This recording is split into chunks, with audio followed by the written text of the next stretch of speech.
For your channel ကိုကြည့်ရှုလေ့လာအားပေးနေကြတဲ့အများအောင်မတန်ဆွမ်းသူဘဝတို့ညီကောင်မောင်တို့များနေတော့အခြားခြားသောညီကောင်တို့များလုံးဝင်မင်္ဂလာပါကျွန်တော်ဒီနေ့ပြောပြပေးခြင်းတဲ့အကြောင်းအရာတော့ Telegram မှာကျွန်တော်ဒီလက်ပုံတွေနောက်ဗီဒီယိုတွေ auto download မဆွဲအောင်ကျွန်တော်ပိတ်တဲ့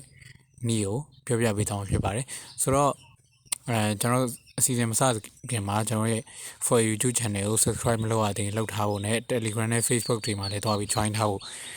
ပြောချင်ပါတယ်ဆိုတော့ okay ကျွန်တော်စလိုက်အောင်အဲ့တော့ကျွန်တော် Telegram နဲ့ကိုဝင်လိုက်မယ်ပေါ့နော် Page 3 of 5.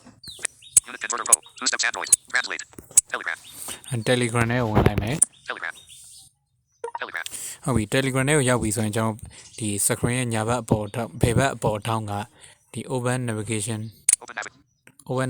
drawer တွေကိုဝင်လိုက်မယ်နော် Open navigation menu button. menu ပေါ့နော် open navigation menu လေးကိုဝင်လိုက်မယ်ပြီးရင်ကျွန်တော်တို့အလဲလောက်မှာရှိတဲ့ setting တွေကိုဝင်မယ်ပေါ့နော် My friends. Telegram. 0. Save message people nearby. All contacts. New. Set. Telegram feature. Settings. Save settings. setting တွေကိုဝင်မယ် Settings. Change profile picture.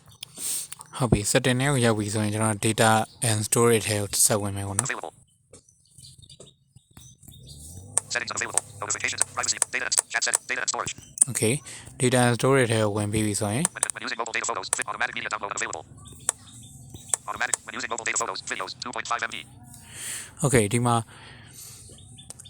Automatic 0-1 data usage. data usage Storage usage. Data 0- automatic media download unavailable. okay ကျွန်တော်ဒီ setting တွေကိုရောက်ပြီဆိုရင်ခုန data usage တွေကိုdata and storage တွေကိုရောက်ပြီဆိုရင်ပေါ့နော် Using mobile data photos. Videos. 2.5 MB. ဒီမှာ when using mobile data ဆိုတဲ့နေရာမှာWhen using mobile data photos. Videos. 2.5 MB. ဒီမှာ photo video ပေါ့နော် 2.5 MB ဆိုတာရှိတယ်ဒီဟာကဘာလဲဆိုတော့ကျွန်တော်တို့ဒီ mobile data နဲ့သုံးတဲ့အချိန်မှာvideo တွေဓာတ်ပုံတွေကိုသူက2.5 MB မကျော်ဘူးဆိုရင်သူက auto download ထိုင်ဆွဲနေမှာပေါ့နော်အဲ့တော့ဒီ mobile data နဲ့သုံးတဲ့အချိန်မှာဒီလိုဖြစ်မယ်ဆိုရင်တော့ဟို package ကျွန်တော် mobile data သမားတွေအတွက်အဆင်မပြေဘူးလေနော်တချို့တွေဟိုကြုံမိုးဝင်ထင်ပါတယ်ဟိုပေါ့ဒီ Telegram ဒီကျွန်တော် storage ထဲက Telegram နဲ့ကိုဝင်လိုက်ပြီဆိုရင်အဲ့ဒီမှာဟိုပေါ့ကိုဓာတ်ပုံတွေဟိုမဆွဲဘဲနဲ့ download မဆွဲဘဲဓာတ်ပုံတွေရောက်နေတာတော့နော်ကို download မဆွဲဘဲနဲ့ video ပေါ့နော်တေးသေးလေး site တေးသေးလေးအဲ့လိုမျိုးရောက်နေတာတော့ကြုံဦးပါလိမ့်မယ်အဲ့ဒါမျိုးတွေကကိုယ့်ရဲ့ data ကိုကိုမသိဘဲနဲ့စားသုံးနေကြရတာပေါ့လေဆိုတော့အဲ့လိုမျိုးတွေမဖြစ်အောင်ဒီမှာလာပိတ်ထားလို့ရတယ်ပေါ့နော်ပိတ်ထားလို့ရတယ်လို့ကန့်ထားလို့လည်းရတယ်ဗျာဘယ်ဟာတော့ download ဆွဲဘယ်ဟာတော့ download မဆွဲနဲ့ဆိုတာမျိုးပေါ့နော်အဲ့တော့တချို့တွေမှာတော့အဲ့လိုမျိုး auto download မဆွဲပါဘူးတချို့ဖုန်းတွေမှာတော့ပေါ့နော်ဆိုတော့အဲ့လိုမျိုး auto download ဆွဲနေတဲ့ဖုန်းတွေအတွက်ပဲပေါ့နော်ခုနပြောသလိုမျိုးဟိုကိုမဆွဲဘဲနဲ့ဓာတ်ပုံတွေ auto ကိုစီကို Telegram ထဲမှာဓာတ်ပုံတွေတွေ့နေရတယ်ဗီဒီယိုတွေတွေ့နေရတယ်ဆိုတော့ဒါလာပိတ်ထားဒီနေရာမှာလာပိတ်ထားဖို့လိုတယ်ပေါ့နော် Using mobile data. ဒီမှာ When using mobile data photos. Videos. 2.5 MB. ဒီ when using mobile data photo video 2.5 MB ဆိုတဲ့ဟာလေးပေါ့နော်သူကဓာတ်ပုံဖြစ်ဖြစ်ဗီဒီယိုဖြစ်ဖြစ်ဒီ 2.5 MB မကျော်ဘူးဆိုရင်သူက download ဆွဲနေမှာအဲ့တော့အဲ့ကောင်သွားပိတ်မယ် Photo types of media available. Medium slider unavailable. Data usage unavailable. okay ပိတ်မယ်ဆိုတော့ကျွန်တော် Unavailable. ခုန 2. Types unavailable. ကျွန်တော် Back button. When roaming photos. When using mobile data photos. Videos. 2. ဒီ when using mobile data ဆိုတဲ့ထဲဝင်လိုက်တယ်ဝင်ပြီးတော့ Mobile data. Go back button. Video photo. Data usage on. Go back button. On mobile. Go on unavailable. ဒီမှာ on ဖြစ်နေရပေါ့နော် on ကတော့ Data usage unavailable. Medium slider unavailable. 0-1 types of media unavailable. Photos on in all chats. ဒီမှာ photo on and all chat ပေါ့နော်ဒါကတော့ဒီသူကဓာတ်ပုံတွေကိုသူက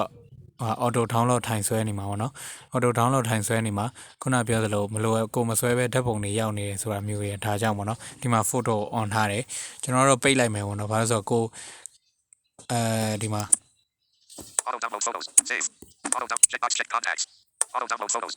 ဒီမှာ auto download photo ပေါ့နော်ဒီနေရာမှာ Checkbox check private chats. Checkbox check group chat. Checkbox check cancel. Save. Checkbox check channels. ဒီမှာဒီနေရာမှာရွေးလို့ရတယ်ပေါ့နော် channel ရဟာတွေဆိုရင်channel ရဟာတွေဆိုရင်ဒါ channel ရလာတဲ့ဟာတွေပေါ့နော် Checkbox check group chats. ဒါ group chat ကလာတဲ့ group chat ကလာတဲ့ဟာတွေ group တွေကလာတဲ့ဟာတွေပေါ့နော် Checkbox check private chats. ဒါ private chat ပေါ့နော်တယောက် one by one chat ကလာတဲ့ဟာ Checkbox check contacts. ဒါ contact ထဲမှာကို contact ထဲမှာရှိတဲ့ chat တွေကလာတဲ့ဟာတွေပေါ့နော် Auto dump. Save. ဒီနေရာမှာ save လုပ်လိုက် Voice messages are typed. On mobile data. Go back button. On data. Medium slider unavailable. 0 types of photos on. Photos on. ဒီ photo on ပေါ့နော်ဒီ photo on နေရာမှာဒီမှာ off Photos off. ဒီမှာ off လုပ်လိုက် off လုပ်လိုက်ရမှာပေါ့နော်ကျွန်တော်ဓာတ်ပုံတွေကို download မဆွဲချင်ဘူးဆိုရင်တော့ဒီနေရာမှာ off မလုပ်ဖဲနဲ့ခုနလိုမျိုးဒီ channel ရဟာတွေဆိုရင်ဆွဲမယ်ဒါမှမဟုတ်ဒီ group ကလာတဲ့ဟာတွေဆိုရင်ဆွဲမယ်အဲ့ဒါမျိုးရွေးပေးထားလို့ရတယ်ပေါ့နော်ကျွန်တော်ကတော့ပိတ်လိုက်မယ်ဘာလို့ဆိုတော့ကိုမသိပဲနဲ့ဓာတ်ပုံတွေ auto ထိုင် download လုပ်နေရတာကျွန်တော်မကြိုက်ဘူးပေါ့နော်ဆိုတော့တကယ်လို့ကိုယ်တိုင်အဲ့ဒါဆိုရင်ကိုပြန်ပြီးဓာတ်ပုံ download လုပ်ချင်တယ်ဆိုရင်ဒါကိုယ့်အကိုတပုံချင်းစီ download လုပ်ရုံပဲလေဟုတ်တယ်နော်ဒီလိုမျိုး auto download ဆွဲနေရမျိုးတော့ကျွန်တော်သဘောမကျဘူးဒါတော့ပိတ်ချင်လဲပိတ်ထားပါနော် Videos up to 2. Videos on. Videos up to 2.5 MB in all chats. ဒီမှာ video up to 2.5 MB video တွေကိုတဲ့ 2.5 MB အထိပေါ့နော် 2.5 MB အထိပေါ့နော် download ဆွဲမယ်ပေါ့နော် auto download ဆွဲတဲ့ဥစ္စာကို function ကိုသူကဒီမှာ on ထားတယ် Videos on. ဒီမှာ on ထားတယ် Files off. Videos on. ဒီမှာ on ထားတယ်ပေါ့နော်ဒါလည်းပိတ်ထားရမယ်ဘာလို့ဆိုတော့သူ့auto ဟို video တစ်ခုတည်းဆိုရင်တော့ဒီ 2.5 MB ဆိုတာတိတ်မများဘူးဆိုရင်အဲ့လိုမျိုးဟို video တိတ်လေးတွေအများကြီးဖြစ်လာရင်လည်းကျွန်တော် data ကိုအရင်ဟိုဖြစ်လာမယ်လေဟိုဖြစ်လာမှာပေါ့နော်ဒါစားသုံးလာမှာအဲ့တော့ကျွန်တော်ဒီကောင်ပိတ်လိုက်မယ် Files off. Videos on. Videos up to 2.5 MB. Auto dump. Checkbox. Check contacts. Auto download videos and gifs. ဒီမှာလဲကျွန်တော်ရွေးလို့ရတယ် contact ကလာတဲ့ဟာတွေဆိုရင်ဆွဲမလား Checkbox. Check contacts. contact Checkbox. Check private chats. private chat Checkbox. Check group chats. Group chat. Checkbox. Check channels. channel ပေါ့နော် Maximum. Off off. Cancel. Off off. Maximum video size up to 2.5 MB slider. Off off. Cancel. Save. ဟုတ်ပြီ save On mobile data. Voice messages. Videos up to 2.5 MB. Videos on. video on နေရာမှာဒီမှာ Videos up. Videos on. Files off. video Videos up to 2. Auto download videos. Checkbox. Check contact. ဒီမှာ not chat လုပ်မယ် Checkbox on check contacts. Checkbox. Checkbox. Check. Checkbox. Check chat. Maximum. Off off unavailable. Cancel. Save. ဒီမှာ save လုပ်လိုက်မယ် On mobile. Voice messages are on mobile. Go back. On data news. Custom. 0 types of media. Photos off. Photos off. Videos off. ဒီမှာအဲ့ဒါဆိုရင်ခုနဟာတွေအကုန်ဒီ download မဆွဲချင်ဘူးဆိုရင်အကုန်လုံးကို not chat လုပ်ပြီး off လိုက်ပါတော့တကယ်လို့ကိုကဒီ group ကဟာလာတဲ့ဓာတ်ပုံတော့ဆွဲမယ်ဆိုရင် group တစ်ခုတည်းကို chat လုပ်လိုက်ပါတော့ဒီ private chat ဟာဆွဲမယ်ဆိုရင် private chat တစ်ခုတည်းchat လုပ်ထားပြီးကျန်တဲ့ဟာတွေ not chat လုပ်အောင်ပေါ့နော်အဲ့လိုမျိုးပဲလုပ်လို့ရပါတယ်အကုန်လုံးကိုဘယ်ကဟာဖြစ်ဖြစ် download မဆွဲချင်ဘူးဆိုတော့အားလုံး not chat လုပ်လိုက်ပါတော့ Videos off. ဒီမှာ video off Files off.